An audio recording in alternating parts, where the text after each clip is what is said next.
രക്ഷകരാമോസ്തി ശത്രുവിന്നണികൾ തകർക്കാൻ ശക്തിയും തുണയും തരേണം. ത്രിത്വൈക ദൈവത്തിനെന്നും സ്തോത്രമുണ്ടായിടേണം. സ്വർഗത്തിലങ്ങേ വണങ്ങാൻ ഞങ്ങൾക്കു കൃപ നൽകിടേണം.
ക്രിസ്തുവിൽ ഏറ്റവും സ്നേഹം നിറഞ്ഞവർ, ക്രിസ്മസ് ആഘോഷിക്കുക എന്നാൽ ഫ്രാൻസിസ് പാപ്പ പറയുന്നത് സ്വർഗത്തിലെ വിസ്മയങ്ങളിൽ പ്രതീക്ഷ അർപ്പിക്കുന്നത് പോലുള്ള ഒരു പരിപാടിയാണെന്നാണ്.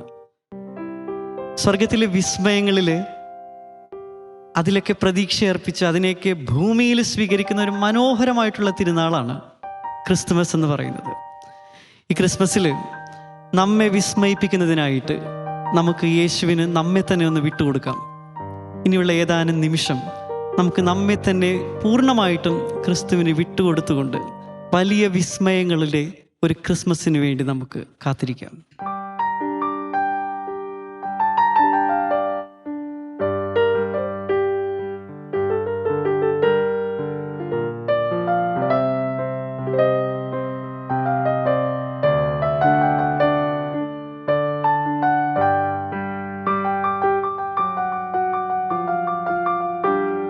യഹൂദിയായിലെ ഒരു ഗ്രാമത്തിൽ ഒരു ധനുമാസത്തിൻ കുളിരും രാവിൽ രാപ്പാർത്തിരുന്നു രജപാലകർ. ദേവനാദം കേട്ടു ആമോദരായി.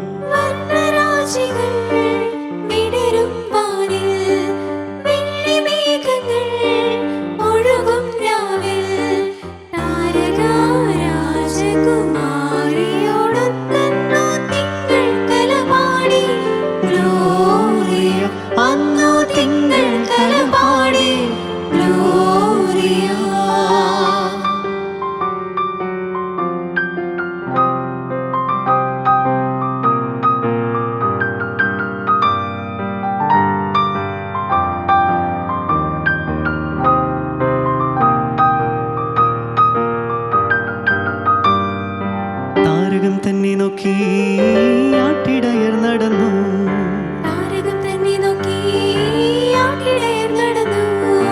തേജസ് മുന്നിൽ കണ്ടു അവർ ബദലും തന്നിൽ വന്നു.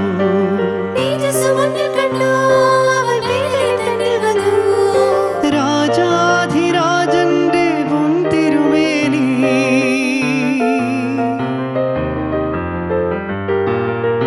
രാജാധിരാജന്റെ പൊൻതിരുമേനി അവർ കാലിത്തൊഴുത്തിൽ കണ്ടു.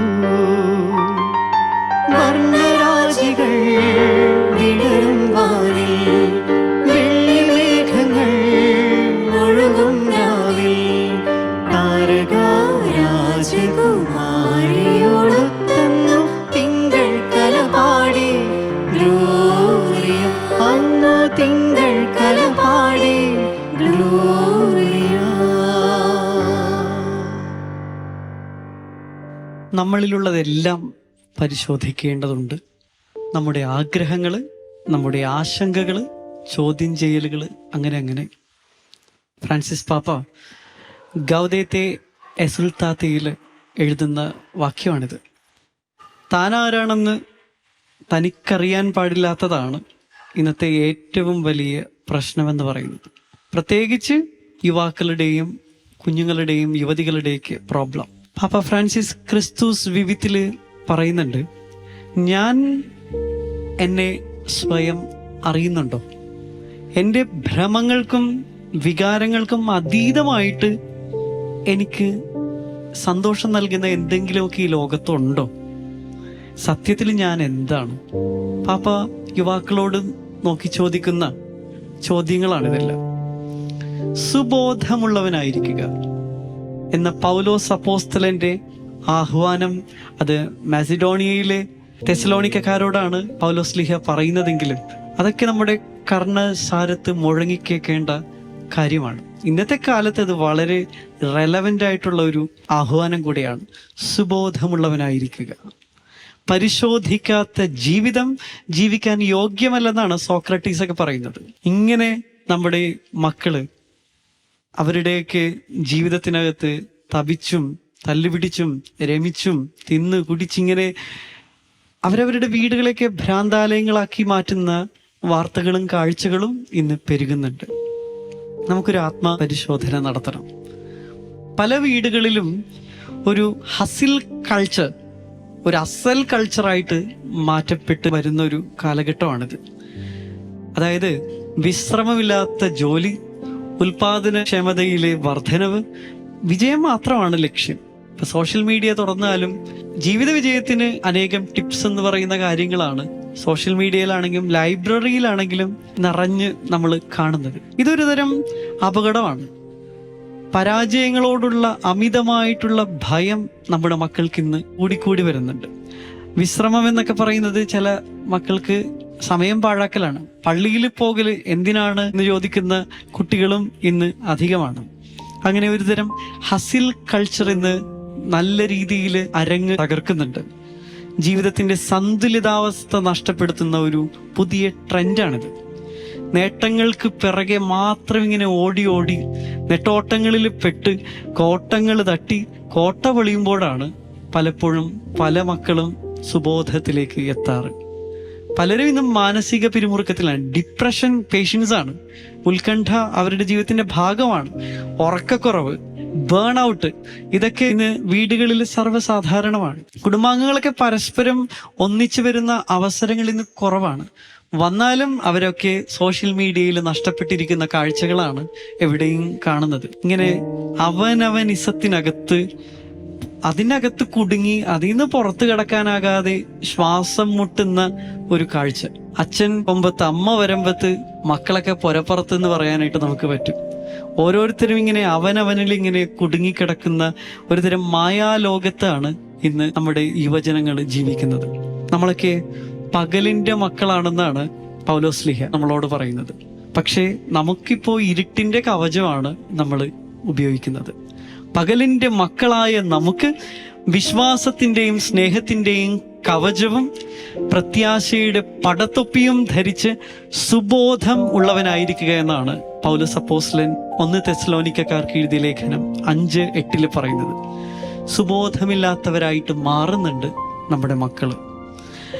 2025 ഏപ്രിൽ 1 ഇന്ത്യ ടുഡേയിൽ വന്ന റിപ്പോർട്ട് അനുസരിച്ച് ജാനുവരി ഫെബ്രുവരി മാസത്തിൽ കേരളത്തിൽ 18 വയസ്സിന് താഴെയുള്ള 588 കുട്ടികളാണ് ഡി അഡിക്ഷൻ സെന്ററിലെ തെറാപ്പികൾക്ക് വിധേയരായത്.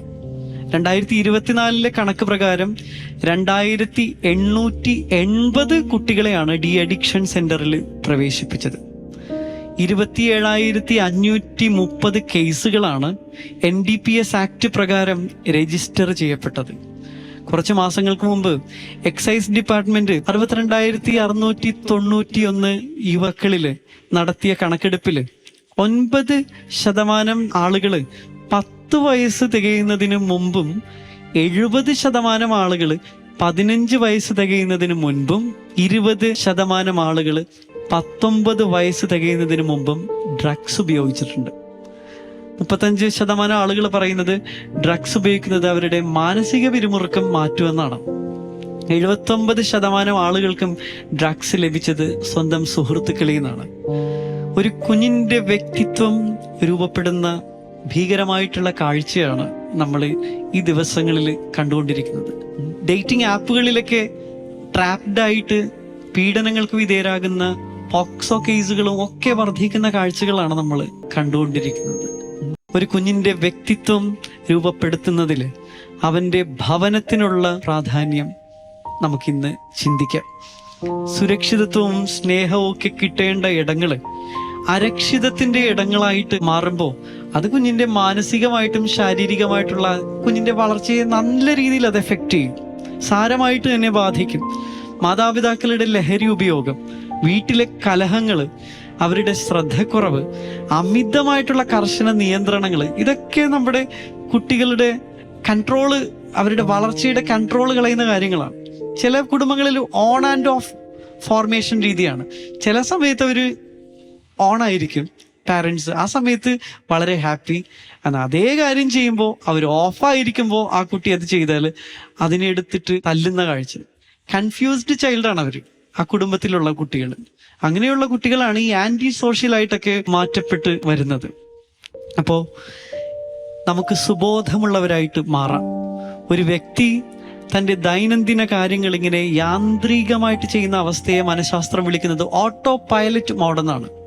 അതായത് ഒരു പൈലറ്റിൻ്റെ നിയന്ത്രണമില്ലാതെ തന്നെ അതിൻ്റെ ഒരു നിശ്ചിത ട്രാക്കിലൂടെ ഒരു സ്ഥലത്തെത്തുമ്പോൾ വിമാനങ്ങൾക്ക് പറക്കാൻ പറ്റും.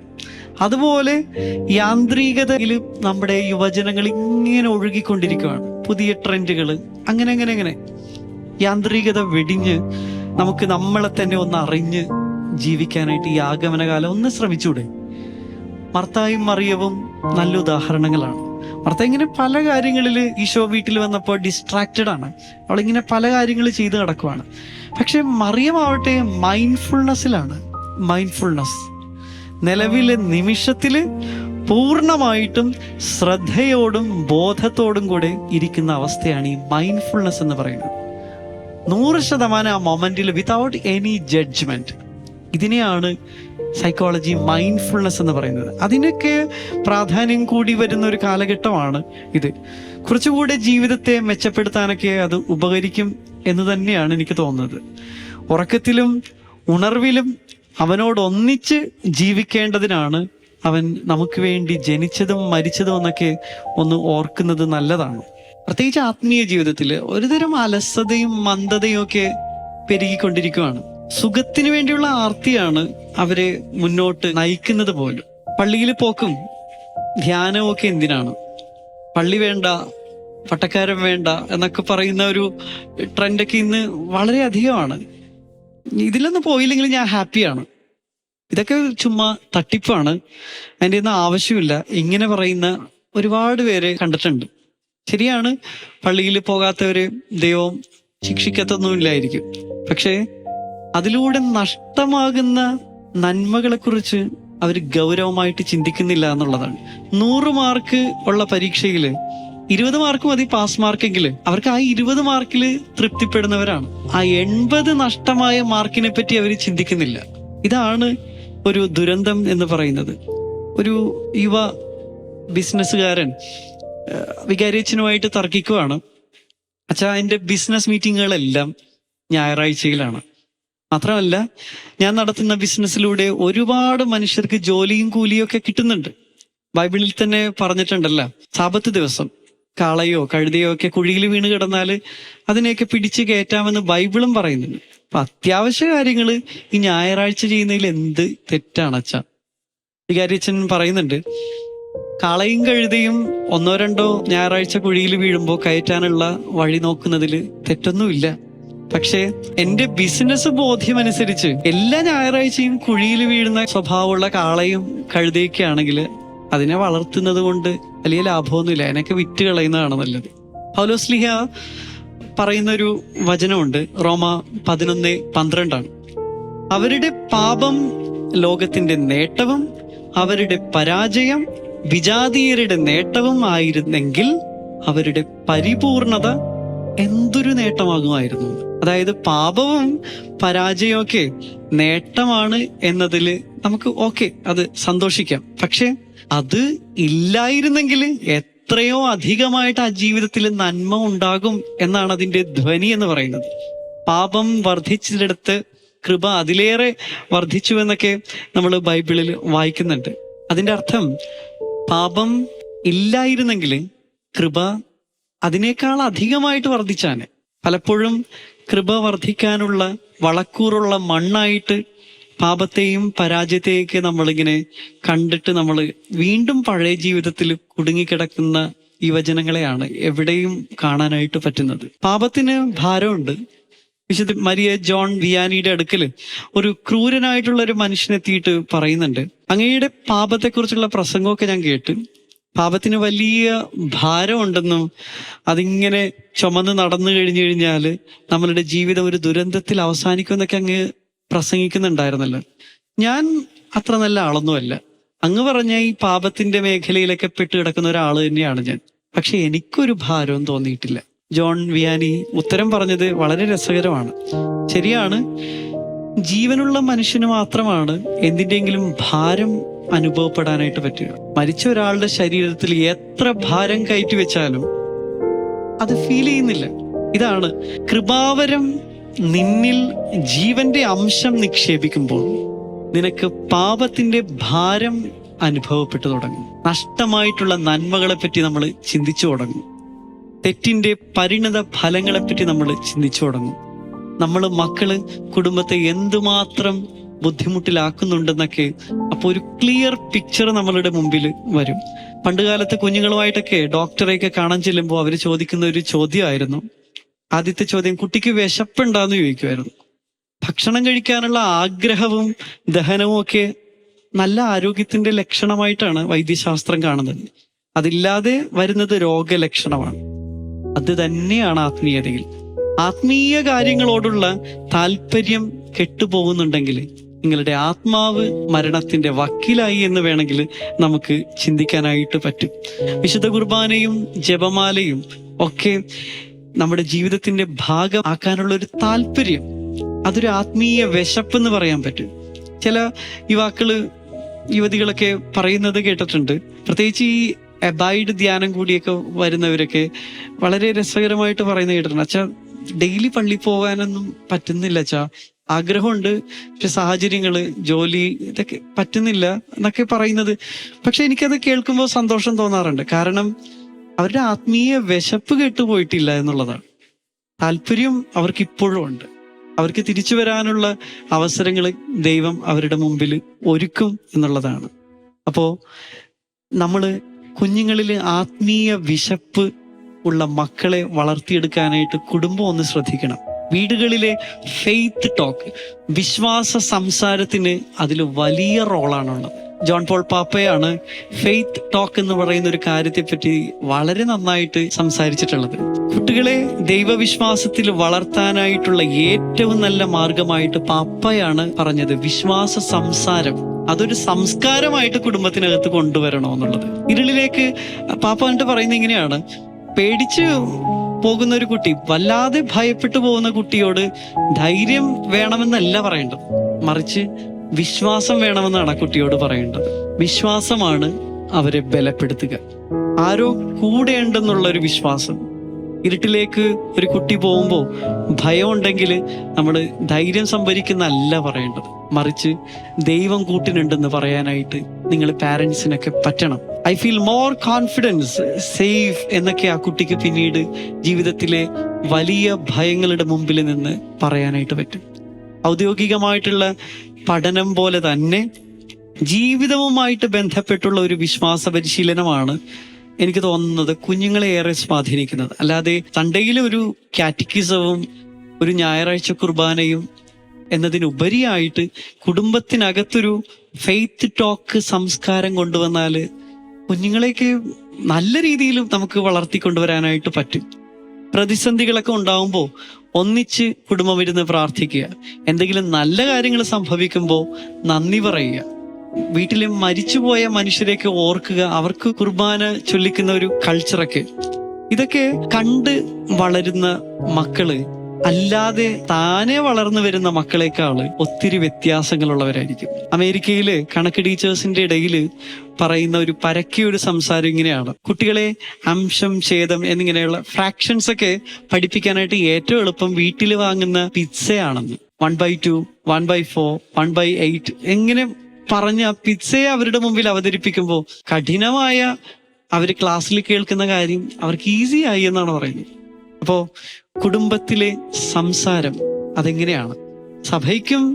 സഭയ്ക്കെതിരായിട്ടും ഒക്കെ ഉള്ള സംസാരങ്ങളാണെങ്കിൽ എങ്ങനെയാണ് നമ്മുടെ മക്കളും പിന്നെ ആ ഒരു വിശ്വാസ ജീവിതത്തിൽ വളരുന്നത്? ഇടറിപ്പോകുന്ന വൈദികരും സന്യസ്തരും ഒക്കെ ഉണ്ടായിരിക്കും.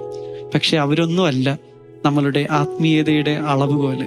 നമ്മുടെ മക്കളെ ഈശോയെ നോക്കി പഠിപ്പിക്കണം. വിശ്വാസത്തിന്റെ സംസാരങ്ങൾ വീടിനകത്ത് രൂപപ്പെടണം.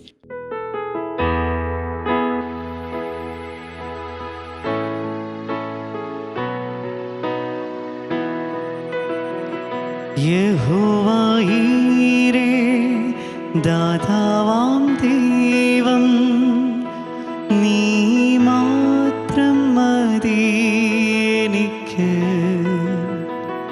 യഹോവ റാഫ, സൗഖ്യദായകൻ, തന്നടിപ്പിണരാൽ സൗഖ്യം. യഹോവ ശമ്മ, കൂടെയിരിക്കും, നൽകുമെൻ ആവശ്യങ്ങൾ. നീ മാത്രം മതി, നീ മാത്രം മതി, നീ മാത്രം മതി എനിക്ക്. നീ മാത്രം മതി, നീ മാത്രം മതി, നീ മാത്രം മതി എനിക്ക്.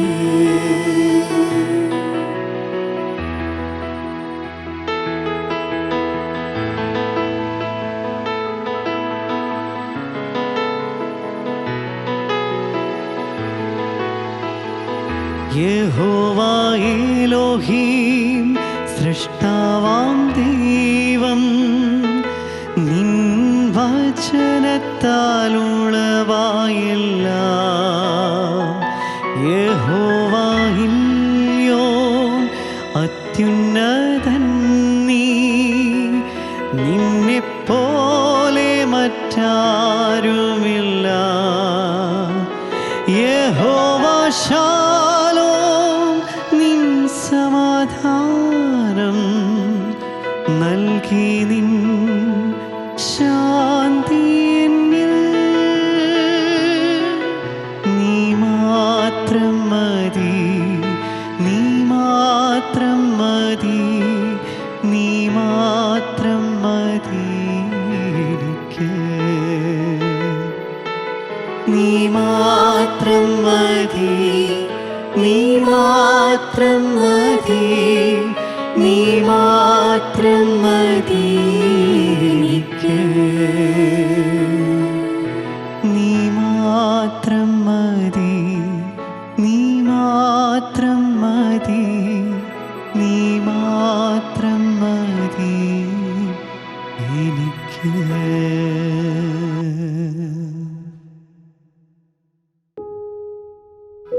എൻ്റെ പ്രിയപ്പെട്ട യുവജനങ്ങളെ, ഒന്നും അവസാനിച്ചിട്ടൊന്നുമില്ല. നമുക്ക് വീണ്ടും തുടങ്ങാവുന്ന കാര്യങ്ങളൊക്കെ ഉള്ളൂ. കാർലോയും പ്രസാദിയും ഒക്കെ നമ്മുടെ മുമ്പിൽ ഇങ്ങനെ വളരെ പ്രശോഭിച്ച് നിൽക്കുമ്പോൾ നമുക്കെല്ലാം ഒരിക്കൽ കൂടി തുടങ്ങാവുന്നേ ഉള്ളൂ. പക്ഷേ പ്രയോറിറ്റി ഈശോയ്ക്കായിരിക്കണം. നീ മാത്രം മതി ഈശോയെ എന്ന് പറയാനായിട്ട് നമുക്ക് പറ്റണം. വീട്ടിൽ അത് പഠിപ്പിച്ചിട്ടില്ല എങ്കിൽ അങ്ങനെ ഒരു കൾച്ചർ നമുക്ക് സ്വയം തന്നെ ഫോം ചെയ്തെടുക്കാവുന്ന സിമ്പിൾ ആയിട്ടുള്ള ഒരു കാര്യമാണ്. ഒട്ടും ലൈഫിനെ കോംപ്ലിക്കേറ്റഡ് ആക്കണ്ട. ഈശോയ്ക്ക് ഒന്നാം സ്ഥാനം കൊടുക്കുക. ഈശോയുടെ മുഖത്ത് നോക്കി പറയുക, ഈശോയെ എനിക്ക് നീ മാത്രം മതി. ഏത് സാഹചര്യത്തിലും നീ മാത്രം മതി. നമുക്ക് നമ്മുടെ എല്ലാ യുവജനങ്ങളെയും അവര് വളർന്നു വരുന്ന കുടുംബാന്തരീക്ഷത്തെയും ഒക്കെ ഈശോയ്ക്ക് സമർപ്പിച്ചുകൊണ്ട് ഈ 3-ാം ദിവസം നമുക്ക് അവരെ ഈശോയെ ആശീർവദിക്കണമേ എന്ന് പ്രാർത്ഥിച്ചുകൊണ്ട് നമുക്ക് ഈശോയുടെ ആശീർവാദം സ്വീകരിക്കാം.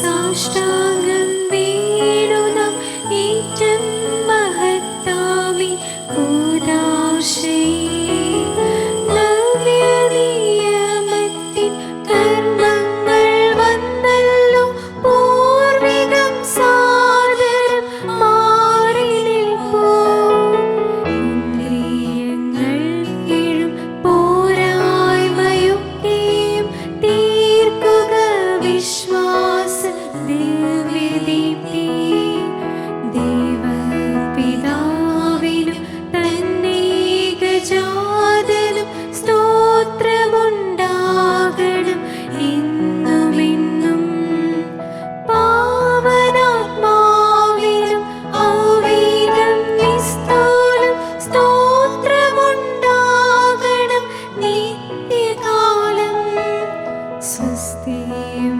കീർത്തിയും ശക്തിയുമാണെന്നും വാഴുക ത്രിത്വൈക ദൈവമാമേ. സ്വർഗത്തിൽ നിന്നവർക്കപ്പമേകിയല്ലോ, എല്ലാ സ്വാതന്ത്ര്യങ്ങളുരപ്പമേകിയല്ലോ. നമുക്ക് പ്രാർത്ഥിക്കാം. ദൈവമേ, അങ്ങയുടെ പീഡാനുഭവത്തിൻ്റെ സ്മാരകമായി വിസ്മയാവഹമായ ഈ കൂദാശ ഞങ്ങൾക്കങ്ങ് നൽകിയല്ലോ. അങ്ങയുടെ പരിത്രാണത്തിൻ ഫലം ഞങ്ങൾ നിരന്തരം അനുഭവിക്കുമാറ് അങ്ങയുടെ തിരുശരീരത്തിൻ്റെയും തിരുരക്തത്തിൻ്റെയും ദിവ്യരഹസ്യങ്ങൾ എന്നും വണങ്ങുവാൻ അനുഗ്രഹം തന്നരുളണമേ എന്ന് നിത്യമായി ജീവിച്ചു വാഴുന്ന അങ്ങയോട് ഞങ്ങൾ പ്രാർത്ഥിക്കുന്നു.